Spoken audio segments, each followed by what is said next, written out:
I'm going to talk to you today about getting the best possible plea agreement in your federal case and the 8 strategic things that you need to do in order to get you the result that you want. I've handled hundreds of federal plea agreements in my career, and I want to talk to you today about the 8 strategic things that I've come up with that can help you achieve the result that you want. Number 1, I think it's highly important that you start evaluating a case super early. What does that involve and what does that entail? So obviously, getting to a point to where you can effectively and openly and strategically communicate with a prosecutor about a plea agreement, you have to know the facts of the case. You would be astonished at the amount of lawyers that have never reviewed any discovery or have reviewed just a sliver of discovery in a federal case, as their entire goal from the very get-go is just to streamline a plea agreement in order to get the case over with. The second thing that we do is we have to leverage the timing. So if we engage in early negotiations, we may consider certain pre-indictment plea agreements and understanding prosecutorial priorities as far as the goals that they're trying to accomplish. This may not always be an option in certain types of cases.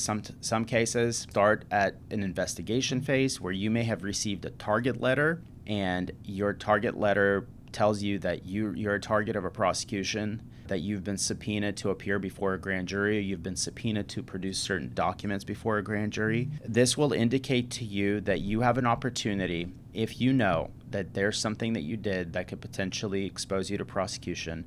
That opportunity can potentially produce an outcome with a very early plea agreement of some sort in order to avoid an indictment and get you the best possible outcome in a case very, very early on. Third, the use of the sentencing guideline range to your advantage. So seeking reductions through acceptance of responsibility, roles, fighting certain enhancements, negotiating favorable stipulations within the guideline range that could help. The fourth thing that we need to consider is exploring substantial assistance. So if we talk about substantial assistance such as 5K 1.1 reduction from the government on a motion where you have cooperated, or Rule 35 cooperation, which I will do a separate video on, if you disclose that information strategically and oftentimes earlier on, that could help buy you certain aspects of benefit into a plea agreement that could help you negotiate a better outcome from the very get-go without fighting it at the tail end in front of a federal judge through objections and through the sentencing memorandum that your lawyer may have filed. If you find this information valuable, or if there's a way that I can help you in plea negotiations, just click on the link below for a free consultation.